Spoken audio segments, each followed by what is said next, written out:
The effects of instruction delivery methods and CTE industry certifications. Transition readiness is a term used by educators in the state of Kentucky. This term is comprised of two components, a college readiness and a career readiness component.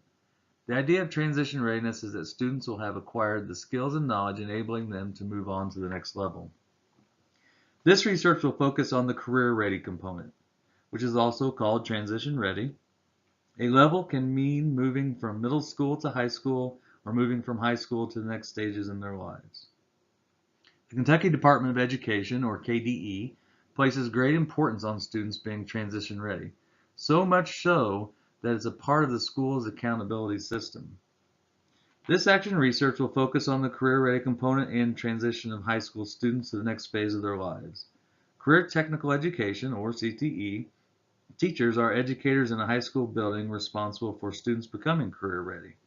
According to the KDE, a student can become career ready by earning an industry certification, benchmarking on CTE end of program assessments, obtaining 6 dual credit hours, or completing an approved apprenticeship.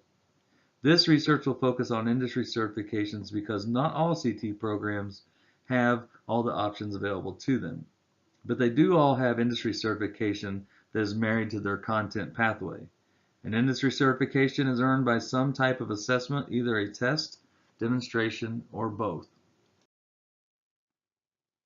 The genesis of this research question came from a problem-solving methodology called one-to-one problem solving. Part of this problem-solving method is what is called the 5 whys. The idea is to keep asking why until a problem or a probable root cause is discovered.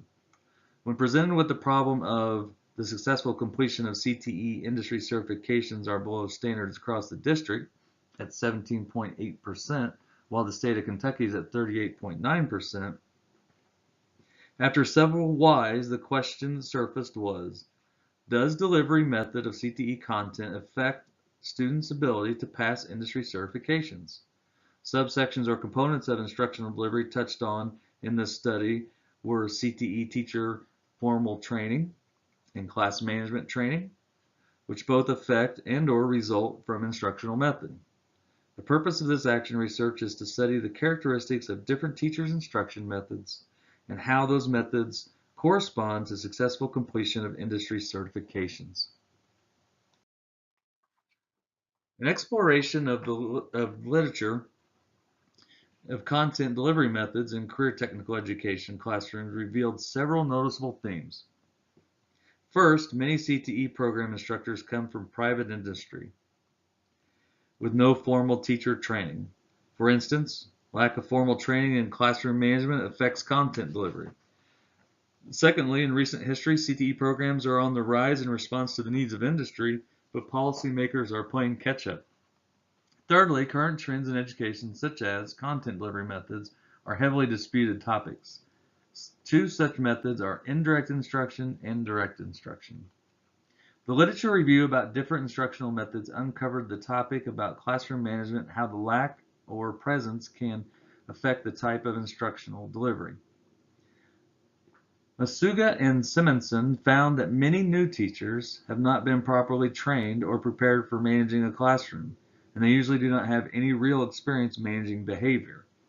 This is consistent with Webster and Stratton, Rinke and Herman, and Newcomer, who maintain many teachers simply are not adequately prepared to manage the escalating number of students with behavior problems in the classrooms. Some even enter the workforce without having taken a single course on behavior management. Additional studies from Eisen, Edwards, and Cushman wrote about learning how to manage a classroom effectively is a difficult task for pre-service teachers. This is compounded by the lack of attention that classroom management receives in many teacher preparation programs and in the field of education in general. This lack of formal training brings doubt and fear into the minds of new teachers, and researchers have documented that teachers feel unprepared in the area of classroom management, potentially affecting their self-efficacy in this area, according to Allo, Amo, and Shanahan. Ost proposed their analysis demonstrated that there are indeed longitudinal associations between newly qualified teachers' beliefs in the beginning of the school year and their self-reported instructional strategies and classroom management practices in the end of the school year. The researcher has heard indirect instructional delivery method referred to as guide on the side or facilitated learning. Morrow describes the attempts to harness the power of such indirect learning and bring it into the classroom have become a popular trend in education, even though these processes are by nature difficult to manage and control. Research of indirect instructional method was found in other areas than education as well. Mesquita et al. Provided evidence that indirect instructional strategies work best in sports science. A study conducted by Amura et al. Compared two interpersonal styles, autonomy supportive and controlling styles, among industry supervisors in sports as well as their impacts on motivation. The literature review produced many synonyms for indirect instructional delivery. Morrow used the terminology created by Ellis to describe indirect learning in his study. Naturalistic learning, or NL, was referred to as implicit learning and unpredictable. The author found that NL can result in inductive reasoning by students. The researcher looked for studies that showed favorable results from indirect instructional delivery. Several existed, but the study by Boda provided the most illuminating information. Boda analyzed four categories of teaching styles. The first category analyzed was the traditional style. The author explained the traditional style is limited to information transmission or the presentation of content by the teacher. Category 2 is comprised of the presentation of content with an emphasis on the abstract. The first two categories, the learner is passive and conformist. The third category given by the author revolves around the learner becoming a more active participant in their own learning. Content is delivered at the developmental level of the student. This style is often unproductive and impedes students' understanding, according to the author. The fourth category, included by the author, involves the processing and logical assimilation of knowledge. This indirect teaching strategy puts the learner at the center of the activity. The teacher uses a predetermined method and plans out learning situations. The teacher ensures students have access to the knowledge and then becomes a facilitator. While facilitating, the teacher monitors formative feedback, and according to the author, this style will create true learning, cognitive, and affective experiences. Also, an emphasis on the teaching styles in Category 4 increase the effectiveness of teaching, which leads to obtaining higher school outcomes in students. Not all academics agree on which teaching style is most effective, and not all studies have produced the same results. Weber et al. Performed a study involving direct instruction. The authors study the effectiveness of direct instruction on 3rd and 4th grade students while delivering a time-telling lesson. The authors propose that based on the content, that direct instruction is the most effective strategy. The authors concluded by conducting a short-term intervention study where content was fully presented and indirectly presented, and that the direct learning environment produced more successful results. Bottcher and Miset acknowledge there is a gap in research comparing different instructional methods and how they affect decision-making competence. In this study, a mixed methods approach was used to answer the research question regarding the effect of instructional methods on industry certifications. The researcher collected qualitative and quantitative data.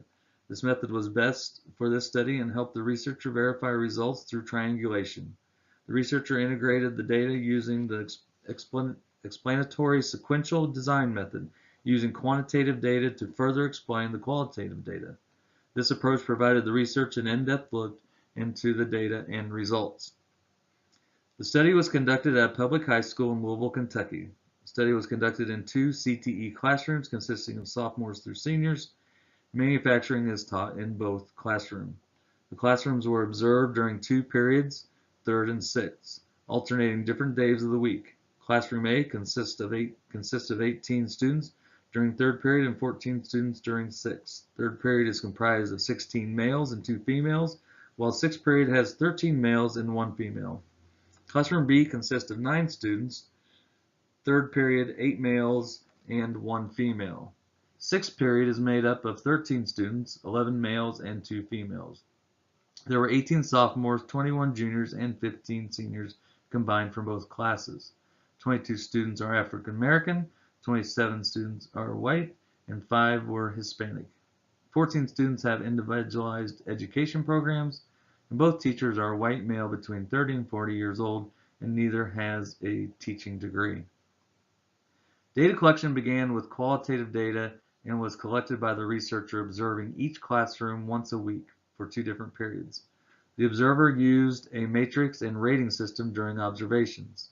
The data collected was teacher instructional method, class management, student engagement, students on task, and notes made by the researcher concerning any teaching strategies used. A questionnaire was developed with questions based on classroom observations. Students were asked about their preferred learning method. They were also asked about their engagement level and how often they fell off task. A question regarding classroom environment was added, and the students had an opportunity to provide feedback. Questions about the teacher's method of delivering content were included, and students were asked if that method matched their learning style.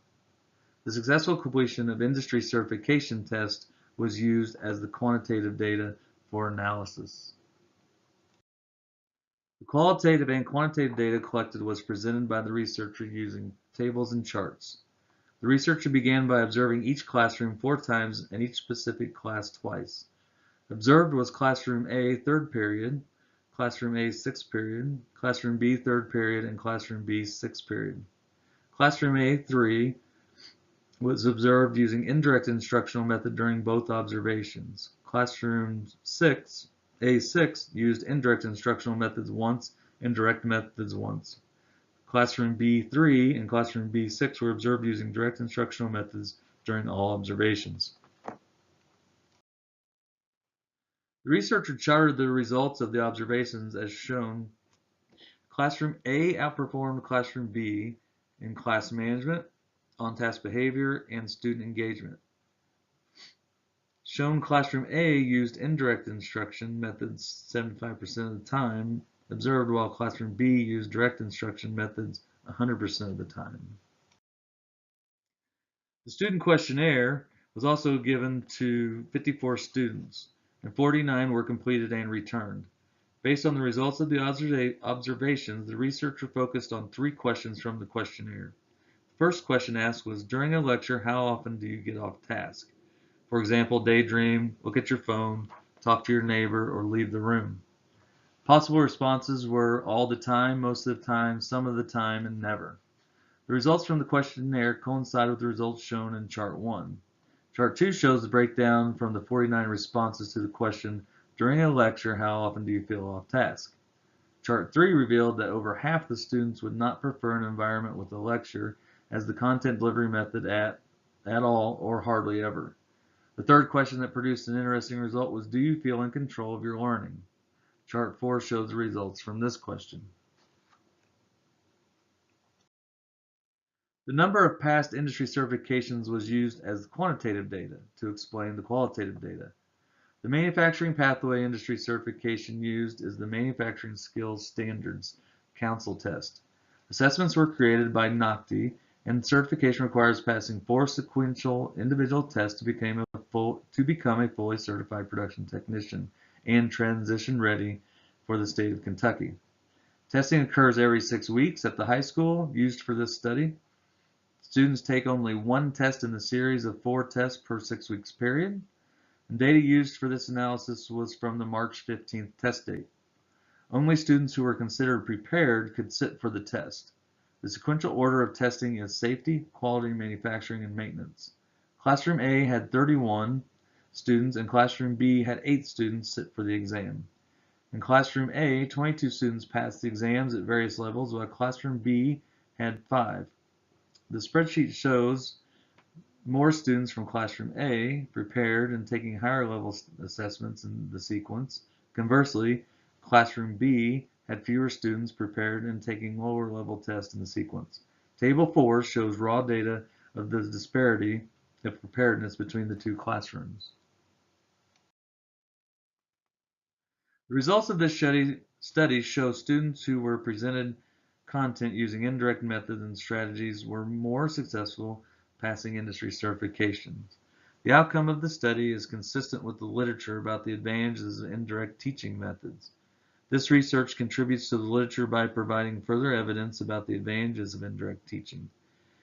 In the literature review, there are multiple papers about the effectiveness of indirect teaching methods. Critics claim in just as many published papers, although, that students are unable to be successful and will not learn unless direct teaching methods are employed. The summative assessment results provide evidence in the contrary. The formative assessments of this study found students more engaged, motivated, and on task when content was delivered indirectly. The results provided illumination on the importance of instruction methods in CTE classrooms. Indirect instruction allows students to work at their own pace and utilize the instruction tools that best fit their own learning style. Both conditions resulted in more industry certifications being passed. Limitations of this study. Firstly, the single subject design of this study limited the results to one content area and to one pathway within CTE. Generalization of the results that all CTE classes would be bold. The conclusions to a larger population of students within CTE would require a similar study to be performed among other CTE content areas. Secondly, the problem exists over the whole district. Results would be further validated if studies were done in CTE classes at other JCPS high schools with varying rankings. Thirdly, the researcher chose to focus on instruction delivery methods and how they affect the problem. Further studies by educators with differing interests or focus would provide more solutions to the problem. Implications of additional studies will add breadth and depth to solving the problem and provide extremely valuable information to CTE educators. This information will lead to more extremely valuable information and more CTE students successfully passing their industry certifications. Lastly, and related to the third limitation, additional studies by educators will provide a view of the problem and its components through a different lens.